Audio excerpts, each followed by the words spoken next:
Nathan Vantile here. I just got to New York. I'm supposed to help Hitesh out with his son and ask a few questions about INFINii. So let's go find him. I think this is the door here. It's open. Hitesh? Hang on. What the? Are you doing push-ups? I've been a part of this early on, and one thing that's been very attractive is the fact that how transparent you guys are with the entire business. So one thing that I'd like to know is what is happening with this pre-launch, if you could explain. Sure. Well, let's start with the basics. I think the most basic part is you knock before you enter somebody's room. Having said that, the first thing you have to understand is how different INFINii as a company is from a typical company. So we don't fit the typical model in many ways. And let's address what should happen in some people's minds at a pre-launch. When a typical company goes into pre-launch, what they're trying to do is get as many people in as possible, as quickly as possible, take all their money right away, and then you will slowly over time give them a reason to stick around. And I think that's a very dangerous business model. I think it leads to problems, not just in a compliance way, but it's just ethically not the right way to do business. So our aim is actually the opposite, because we aren't starting out as a nobody who doesn't have a user base. We have a very strong user base, and we are trying to restrict how many come in right in the beginning. So we had this whole concept in our mind. We're going to run with this invitation-only system. We're going to allow about 1,000 people to come in the first week, and then we'll have about 7,000 to 8,000 people the second week, and then we'll have about 20,000 to 25,000 people the third week, because it's an exponential growth. That kind of went out the water because we went live, and within 4 hours, we hit almost 1,000 people already. And that's kind of one of the things that we're being very strategic about. We don't want to just suddenly blow this out of the way. It's a pre-launch. It's really to give our members a chance to come in, get their teams in, build with their closest friends and things like that. And 1st December is when the whole thing goes live for everyone. So it's a little bit of that. There's obviously a little bit, we have a little bit more caution in the way we do things. We don't just throw something out there and say, everybody pile in and we'll figure out everything else as we go along. It's more of, let's be careful, let's be strategic, let's not accept payments until we know everything is going to be great. And I think that goes to the foundation of it all. We are not a network marketing company, and I said this at our event, we're not a network marketing company with an e-commerce shtick, to kind of make people sign up. We're an e-commerce company, and we use network marketing as a business model, as a distribution channel. And that's the way they were supposed to be done, as opposed to 90% or some of the companies. Don't quote me on 90%, but most of the companies out there. So I think that's really what it is. There's a foundational difference in the business model. So there's a foundational difference in the way the pre-launch is done. And then there will be a foundational difference in the way the launch is done. So what would you recommend for people to do in the meantime until they've gotten their invitation? What they should have been doing since the beginning. Build your e-commerce business, get in contact with people that you want to build a team with, that you want to work with on the network marketing side. For those of you who are not interested in the network marketing side, work on the e-commerce side. Focus on growing your business. Get your listing limits raised, get your products ready to list on Amazon and all that stuff. It's exactly what it should be. Don't run around going, oh no, I didn't get my invite yet. What am I losing out on? You're not going to lose out on anything, because by the time 1st December hits, everybody who is in our database will get an invite one way, shape or form or another. So I think everybody just needs to calm down and realize everything is going according to the plan. And this is how you build a company that is stable and that is safe, instead of just throwing people in there, collecting their money, and then hoping it all works out someday. Mm-hmm. All right, now I bet a bunch of people are really excited about the co-ops. Could you explain a little bit more on what that is and how it can benefit the people? And I know I'm going to get so many questions on it, because that's probably the biggest game changer, even on the e-commerce side alone. So let me walk through it. I think, you should be aware yourself, even of the FBA and how you can bring products in and you can sell them on Amazon. We're taking a slightly different approach, because when we go and see what kind of products are sold on Amazon, most of the products that get tremendous amounts of sales are actually branded products that have a lot of market visibility. Let's say products from different companies that have toys for kids, or companies that are putting out movies and stuff, and they have related paraphernalia. So what we do is we go to those companies, we negotiate deals with them, so we can bring in those branded items. And we have very good track record of how many sales they're going to get. We are able to get very large discounts because we are able to negotiate with the big volumes that we can do and so on. Now, the average person is trying to bring a private label product in and hoping they can get traction on it.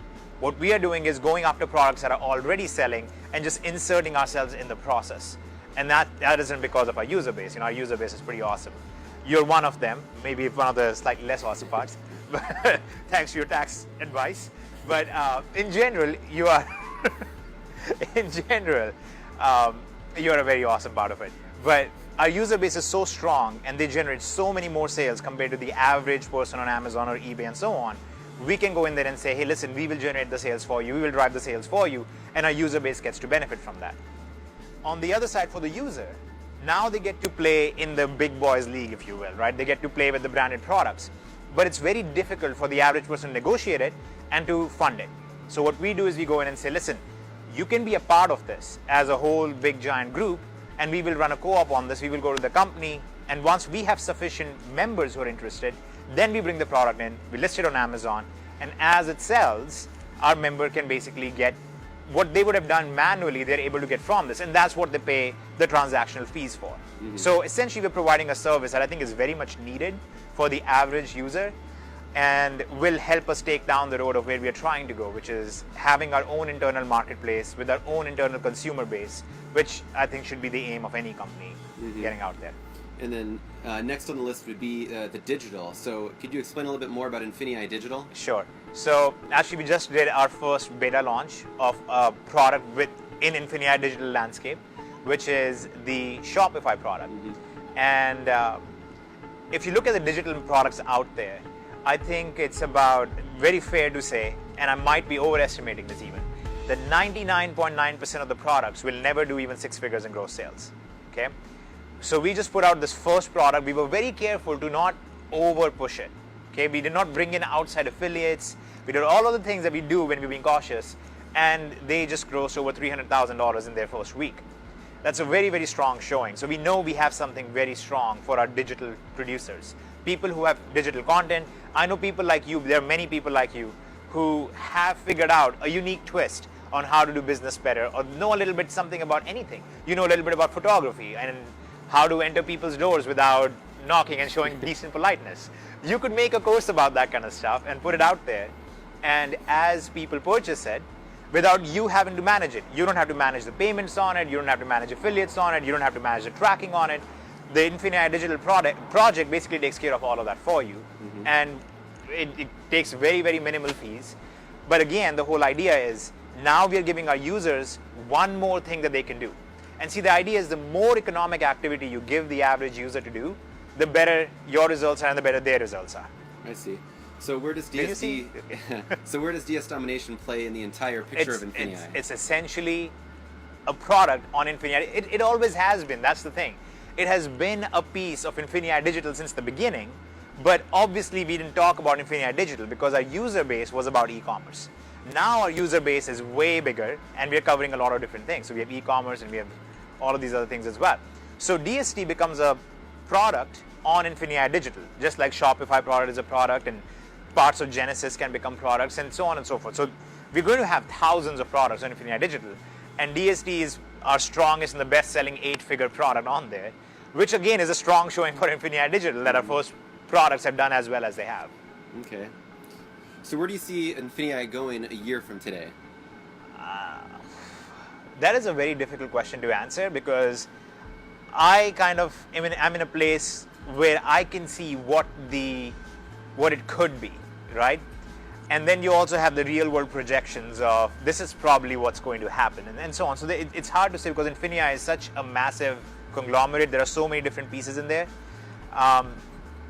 It's safe to say I expect us to be the best business model for the average consumer out there. That's really the aim to begin with. So that's what we want to begin with. That's what we want to achieve.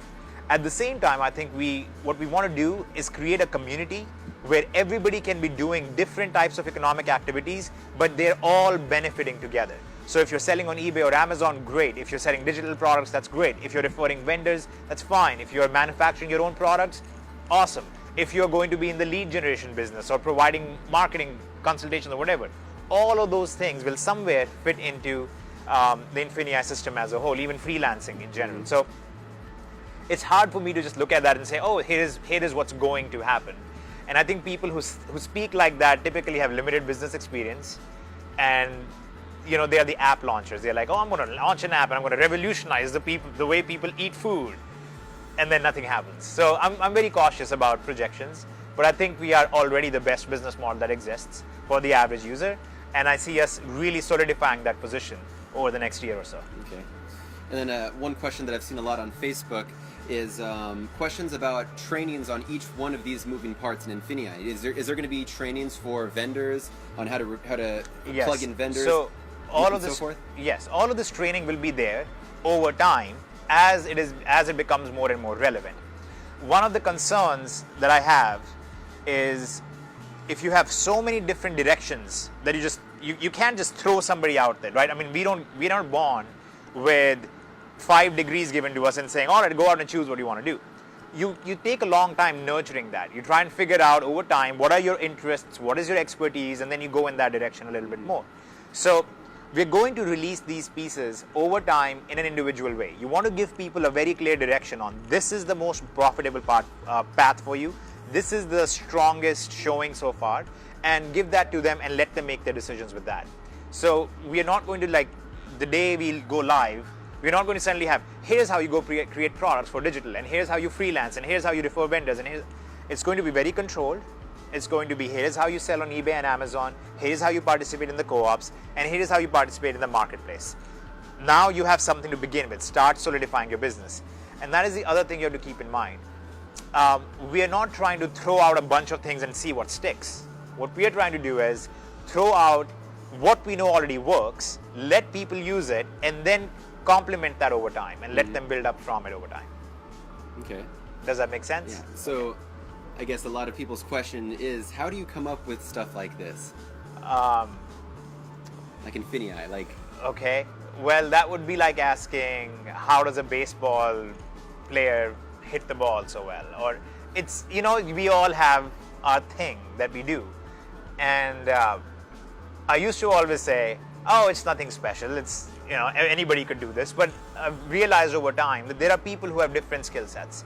And one of mine is being a little out there and being slightly weird and making really somewhat uncomfortable jokes about people.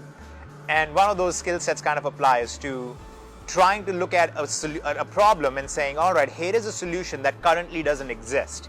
Because I think the way most business works, and that's a very good thing that most business works like that, most businesses are created to do something better, right? They look at a problem that is already being solved and they say, I can do this better. They build a better mousetrap, if you will. And I like doing that, but one of the things I really like thinking about and I really like doing is, how about building something that doesn't exist yet? And seeing how that will fit in the marketplace and so on. So I think part of it is that. The other reason why I'm able to come up with something like this is the raw data that I get to see. Most people don't get to see the kind of data that I get to see, right? So I'm able to see what users are doing. I can see on a daily basis, this is where $8 million was just generated. This is where $4 million were generated. This is how much effort this took and how much effort that took and how many people are participating in those things. So I'm able to start looking at that and going, okay, so if we move this part from here to here, this is the result we should see. And then you start doing those little experiments. And then over time you go, all right, now we are ready to make it a bigger piece. And that's how you kind of, grow it over time. Mm-hmm. All right, well, this has been very enlightening for many. So I'd like to thank you for your time, and we'll look forward to the next meeting. Absolutely. Yes, and it was great for me too. Thank you.